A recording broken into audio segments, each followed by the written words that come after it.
संविधान लागू होने से लेकर के 2014 तक 75 बार भारत के संविधान में संशोधन किए। कौन नहीं जानता है कि अनुच्छेद 356 का दुरुपयोग करते हुए 90 बार कांग्रेस ने विभिन्न राज्यों की सरकारों को, लोकतांत्रिक तरीके से चुनी गई सरकारों को बर्खास्त करने का काम किया था। कौन नहीं जानता है कि अपने राजनीतिक स्वार्थों के लिए कांग्रेस ने देश की अखंडता के साथ खिलवाड़ किया और कांग्रेस के इन काले कारनामों की एक लंबी फेहरिस्त में आपातकाल भी आता है। देखिए, आज का दिन एक ऐतिहासिक दिन है। दुनिया के सबसे बड़े लोकतंत्र भारत की संसद में, नवगठित संसद और नव निर्वाचित लोकसभा के माननीय अध्यक्ष श्री ओम बिरला जी ने आपातकाल के 50 वर्ष पूर्ण होने पर आपातकाल के विरोध में एक निंदा प्रस्ताव पारित किया है। मैं उनके इस प्रयास के लिए माननीय श्री बिरला जी का हृदय से अभिनंदन करता हूं। उन्हें अंतःकरण से धन्यवाद देते हुए सभी नवनिर्वाचित माननीय संसद सदस्यों को अपनी हृदय से बधाई भी देता हूं और इस प्रस्ताव के लिए आभार भी व्यक्त करता हूं। हम सब जानते हैं कि 25 जून 1975 मध्य रात्रि में तत्कालीन कांग्रेस नेतृत्व की सरकार ने श्रीमती इंदिरा गांधी जी के नेतृत्व में उस संविधान का गला घोंटने का कार्य किया था जिस संविधान की शपथ लेकर के वह देश की प्रधानमंत्री बनी थी।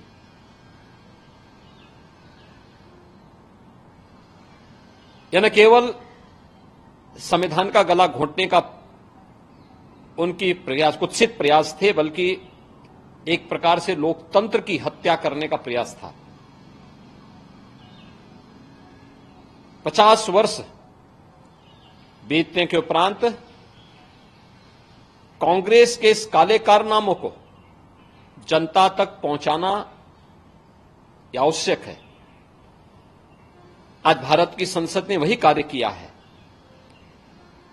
क्योंकि कांग्रेस का वर्तमान नेतृत्व जिस तरीके से देश की जनता को गुमराह कर रहा था, संविधान के नाम पर, आरक्षण समाप्त करने के नाम पर,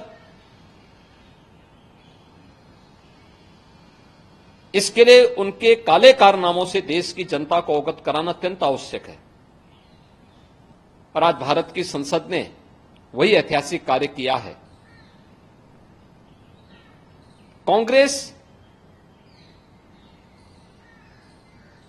भले ही चेहरे बदले हों, लेकिन आज उसका चरित्र आज भी वही अधिनायकवादी है, तानाशाही पूर्ण है। लोकतांत्रिक मूल्यों और संवैधानिक संस्थाओं पर आज भी उसका विश्वास नहीं है और इसीलिए भारत की हर संवैधानिक संस्था को कटघरे में खड़ा करना, भारत के बाहर जाकर के भारत के लोकतंत्र पर, भारत की चुनाव की प्रक्रिया पर प्रश्न खड़ा करना, इनकी फितरत बन चुकी है। कौन नहीं जानता है कि कांग्रेस ने संविधान लागू होने से लेकर के 2014 तक 75 बार भारत के संविधान में संशोधन किए। कौन नहीं जानता है कि अनुच्छेद 356 का दुरुपयोग करते हुए 90 बार कांग्रेस ने विभिन्न राज्यों की सरकारों को, लोकतांत्रिक तरीके से चुनी गई सरकारों को बर्खास्त करने का काम किया था। कौन नहीं जानता है कि अपने राजनीतिक स्वार्थों के लिए कांग्रेस ने देश की अखंडता के साथ खिलवाड़ किया और कांग्रेस के इन काले कारनामों की एक लंबी फेहरिस्त में आपातकाल भी आता है। आपातकाल की उस काली घटा को वर्तमान पीढ़ी को अवगत कराने के लिए आज देश की संसद ने एक ऐतिहासिक निर्णय लेकर के यह निंदा प्रस्ताव पारित किया है। ये सचमुच एक अभिनंदनीय प्रयास है, वर्तमान पीढ़ी को बताने का प्रयास है। मैं नवगठित संसद और नवनिर्वाचित लोकसभा के माननीय अध्यक्ष श्री ओम बिरला जी का इस साहसिक कदम के लिए हृदय से अभिनंदन करता हूं।